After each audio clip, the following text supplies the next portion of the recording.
మహబూబాబాద్ లో జరుగుతున్న మున్నూరు కాపు బహిరంగ సభ లైవ్ చూద్దాం.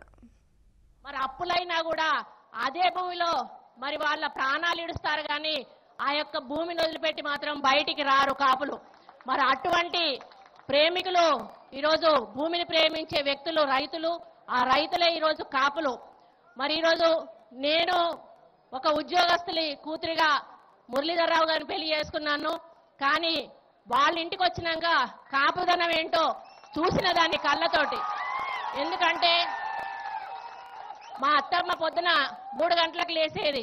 3 గంటలకు లేచి 3 గంటల నుంచి మొదలు పెడితే రాత్రి 8 వరకు కూడా మరి ఆమె జీతగాళ్లతో సమానంగా వ్యవసాయం చేసి మరి ఆమె చివరి క్షణం వరకు కూడా, ఎందుకంటే మా మామయ్య చనిపోయినాక మా ఇంట్లో దాదాపు 10-15 సంవత్సరాలు ఉంది.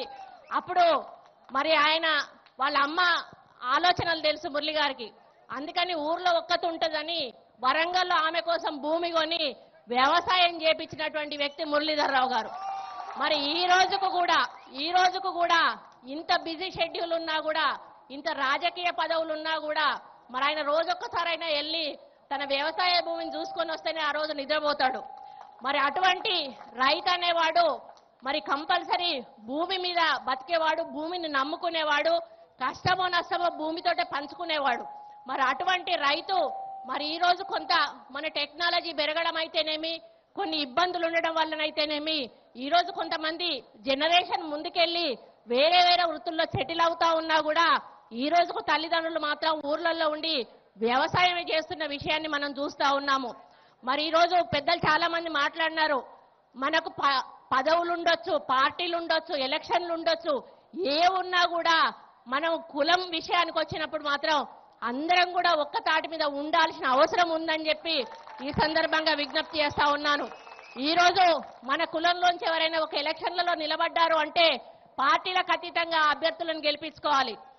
మనకు సంఖ్యాపరంగా పర్సంటేజ్ పరంగా చూస్తే మనది ఎక్కువ సంఖ్య ఉంటుంది, అధికారాలలో చూస్తే తక్కువ సంఖ్యలో ఉంటాము. మరి దానికి కారణం మనం అందరం కూడా కలిసికట్టుగా ఉండకపోవడమే అని చెప్పి తప్పకుండా చెప్పాల్సిన అవసరం ఉన్నది. కాబట్టి మరి ఈ రోజు ఒక లక్ష్యంతో, ఒక ఆలోచనతోటి మరి ఈ సభను మనం ఈ రోజు నిర్వహించుకోవడం జరుగుతా ఉంది. మరి ఎందుకంటే ఈ రోజు మన ముఖ్యమంత్రి గారు మనం అందరం కూడా చూస్తా ఉన్నాము, బలహీన వర్గాలకు కులాల ప్రాతిపదికన వాళ్ళకు ఉన్నటువంటి ఇబ్బందులను గుర్తించి మనం బడ్జెట్ రూపొందించాలనేటువంటి ఒక లక్ష్యంతో ముందుకు పోతా ఉన్నారు. మరి ఆ లక్ష్యంలో భాగంగా మన కాపు సోదరులకు ఎటువంటి సమస్యలు ఉన్నాయి, మనకు ఎటువంటి అవసరాలు ఉన్నాయి, ప్రభుత్వం నుంచి మనం ఏం ఆశిస్తున్నాం అనేటువంటి ఒక మెసేజ్ను మనం పంపించాల్సిన అవసరం మనకు ఉందని చెప్పి మరి ఈ సందర్భంగా విజ్ఞప్తి చేస్తా ఉన్నాను. మరి ఇది రాజకీయ వేదిక కాదు. ఎందుకంటే మనం పదవులు ఉన్నప్పుడు ఒకలాగా మాట్లాడతాం, పదవులు లేనప్పుడు ఒకలాగా మాట్లాడతాం, అధికారంలో ఉన్నప్పుడు ఒకలాగా మాట్లాడతాం, అధికారం లేనప్పుడు ఒకలాగా మాట్లాడతాం. అది ఎప్పుడు కూడా నిలబడదు. ఏ పదవిలో ఉన్నా, ఏ అధికారంలో ఉన్నా కూడా మనకున్న కష్టాన్ని మనం పంచుకున్నప్పుడే మనం నిజమైన కాపు సోదరులం అని చెప్పి సందర్భంగా నేను గుర్తు చేస్తా ఉన్నాను. మరి ఈ రోజు అధికారంలో ఉండి ఎవరు కూడా సభ పెట్టడానికి భయపడతారు. ఎందుకంటే ఈ వేదిక మీద నుంచి ఒక విమర్శ వచ్చిందనుకో అది ప్రభుత్వానికి ఇబ్బందికరంగా మారేటువంటి అవకాశం ఉంటుంది. కానీ ఈ రోజు మరి ఆ విధంగా ఇబ్బంది లేకుండా ప్రభుత్వానికి మన అవసరాలు తెలియజెప్పాల్సిన అవసరం ఉంది అని చెప్పి ఈ రోజు మన నాయకుడు మురళీధర్రావు గారు ఈ సభను నిర్వహించడం జరిగింది అని చెప్పి ఈ సందర్భంగా విజ్ఞప్తి చేస్తా ఉన్నాను. కాబట్టి మనం ఈ వేదిక మీద నుంచి కొన్ని మన అవసరాలను ఒక తీర్మానాల రూపంలో ప్రభుత్వం దృష్టికి తీసుకుపోవాల్సిన అవసరం ఉంది. కేవలం ఈ జిల్లాలోనే కాదు, మరి ఈ రోజు మనం పాత జిల్లాగా తీసుకొని వరంగల్లో మరి మహబూబాబాద్ ని ఈ రోజు మనం ఎంచుకొని ఇక్కడ మీటింగ్ పెట్టుకోవడం జరిగింది. మరి ఇదే పద్ధతిలో పాత జిల్లాల్లో ఉన్నటువంటి 10 జిల్లాల్లో కూడా తప్పనిసరిగా ఇటువంటి బహిరంగ సభలు నిర్వహించాల్సిన అవసరం ఉందని చెప్పి వేదిక మీద ఉన్నటువంటి పెద్దలకు తెలియజేస్తా ఉన్నాను. మరి ఇదే విధంగా ముఖ్యంగా మన యొక్క స్ట్రెంగ్త్ను పెంచుకోవాలి అంటే తప్పనిసరిగా కమిటీలను ఏర్పాటు చేసుకోవాలంటే మరి పెద్దలందరూ కూడా ఒకసారి కూర్చొని మరి మాట్లాడుకోవాల్సిన అవసరం ఉంది. మరి రిటైర్ అయినటువంటి వాళ్ళు ఉంటారు చాలా మంది, మరి అటువంటి వాళ్ళని మనం ఉపయోగించుకోవాల్సిన అవసరం ఉంది.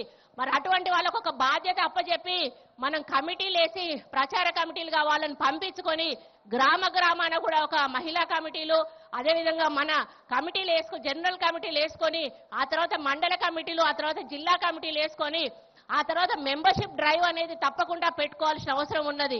మరి మొత్తం మన స్టేట్ లో ఎంతమంది ఉన్నారు కాపులు అనేది ఒక సంఖ్యను కూడా మనం బయటికి తెలియజెప్పాల్సిన బాధ్యత మన మీద ఉంది. మరి ఇదే విధంగా ఇప్పుడు మన పేరు చెప్పుకొని చాలా మంది దొంగ సర్టిఫికెట్లు తీసుకొని ఈరోజు మరి ఉద్యోగాలు చేస్తా ఉన్నారు. అటువంటి వాళ్ళకు కూడా మనం సమాధానం చెప్పాల్సిన అవసరం ఉన్నది. ఈరోజు మనం కొంతమంది ఎవరో వచ్చి చదువుకున్న వాళ్ళకి అటువంటి దొంగ సర్టిఫికెట్ల వల్ల వాళ్ళకు వచ్చేటువంటి ఉద్యోగాలు కూడా వాళ్ళు తన్నుకుపోతున్నటువంటి పరిస్థితి ఉంది. మరి ఈ విధంగా ఎన్నో రకాల సమస్యలు ఉన్నాయి, మన అనుభవాలు ఉన్నాయి. దయచేసి మనం ఒక వెబ్సైట్ కూడా ఏర్పాటు చేసుకుంటే బాగుంటుంది అనేది నా యొక్క అభిప్రాయం. వెబ్సైట్ అంటూ ఏర్పాటు చేసుకుంటే తప్పనిసరిగా రాష్ట్రంలో ఏ మూలలో ఏం జరుగుతుంది అనేది ఎప్పటికప్పుడు అందులో అప్లోడ్ అవుతా ఉంటే ప్రతి ఒక్కరు కూడా ఈరోజు స్మార్ట్ ఫోన్ వాడుతూ ఉన్నారు. అది ఓపెన్ చేసి చూడంగానే మరి మున్నూరు కాపు మరి వెబ్సైట్ అని ఓపెన్ చేయగానే మనకి ఎక్కడ ఏం జరుగుతా ఉంది అనేది మనకు అర్థం అవుతా ఉంది. ఎవరికైనా కష్టం వచ్చినా నష్టం వచ్చినా ఎవరైనా ఒక మంచి పని చేసి ఒక కీర్తి సాధించుకున్నా కూడా మనం అందులో పెట్టుకుంటే ఇక్కడే కాదు మనకు దేశ విదేశాల్లో ఉన్నటువంటి మన కాపు బంధువులందరూ కూడా ఆ వెబ్సైట్ లోకి వచ్చేటువంటి అవకాశం ఉంటుంది. మరి ఇటువంటి టెక్నాలజీని తప్పనిసరిగా వాడుకోవాల్సిన అవసరం ఉందని చెప్పి మరి పెద్దలందరికీ కూడా విజ్ఞప్తి చేస్తూ, ఎందుకంటే ఏదైనా కూడా ప్రణాళిక లేకుండా ఏ కార్యక్రమాన్ని కూడా మనం ముందుకు తీసుకుపోలేము. కాబట్టి ఇదే వేదిక మీద నుంచి ఒక ప్రణాళికను మీరు ప్రకటించినట్టయితే ఇక్కడ వచ్చిన వాళ్ళు ఎంతో ఉత్సాహంగా చూస్తా ఉన్నాం. మనం దాదాపు 2 గంటల నుంచి కూడా మరి ఇప్పటి వరకు కూడా కదలకుండా ఉన్నారంటే మా కులానికి ఏదో జరుగుతుంది, జరగాలి అనేటువంటి ఒక ఆలోచనతోటి ఆవేదనతోటి మరొక నమ్మకంతో వచ్చినటువంటి ప్రజలు ఈ రోజు ఇక్కడ ఉన్నారు.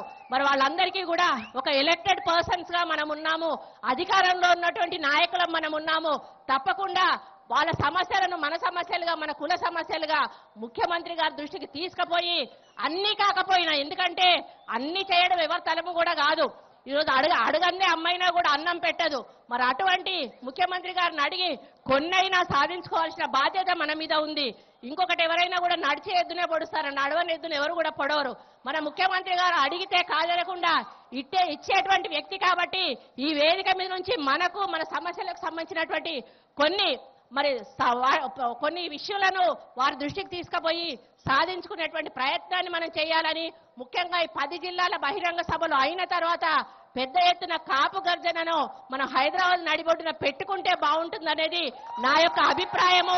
మరి ఈ అభిప్రాయాన్ని దృష్టిలో పెట్టుకొని ఒక ప్రణాళిక రూపొందించి ఆ ప్రణాళికలో భాగంగానే ప్రతి జిల్లాలోనూ ఇటువంటి సమావేశాలు ఏర్పాటు చేసి అందరినీ కూడా ఒక్క తాటి మీదకి తీసుకొస్తే బాగుంటుందనేటువంటి అభిప్రాయాన్ని నేను వ్యక్తం చేస్తూ, మరి ఈ రోజు మా మీద విశ్వాసంతో మన కాపుల మీద ఉన్నటువంటి ఒక నమ్మకంతో మనమందరం కూడా కలిసికట్టుగా ముందుకెళ్లాలనేటువంటి ఒక లక్ష్యంతో మరి నలుమూలల నుంచి వచ్చినటువంటి ప్రతి ఒక్క కాపు సోదరుడికి సోదరిమణికి కూడా హృదయపూర్వక ధన్యవాదాలు తెలియజేసుకుంటూ, నాకైతే నమ్మకం ఉంది. ఎందుకంటే మురళీధర్రావు గారు ఒక అడుగు ముందుకేశారంటే 10 అడుగులు మిమ్మల్ని ముందుకు నడిపించి తీరుతారనేటువంటి ఒక విశ్వాసాన్ని నేను వ్యక్తపరుస్తూ, మరి వారి వెంట నేను కూడా మరి ఈ యొక్క ఉద్యమంలో ఎంతవరకైనా కూడా ముందుకు రావడానికి సిద్ధంగా ఉంటానని తెలియజేసుకుంటూ, మళ్ళీ మీ అందరికీ ఒకసారి హృదయపూర్వక ధన్యవాదాలు తెలియజేసుకుంటూ సెలవు తీసుకుంటా ఉన్నాను. జై తెలంగాణ, జై కాపు.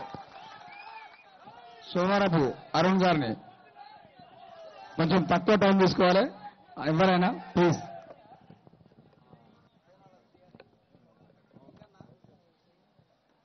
నూతనంగా ఏర్పడ్డ మరి మానుకోట జిల్లా మరి మున్నూరు కాపు బహిరంగ సభకు మరి విచ్చేసిన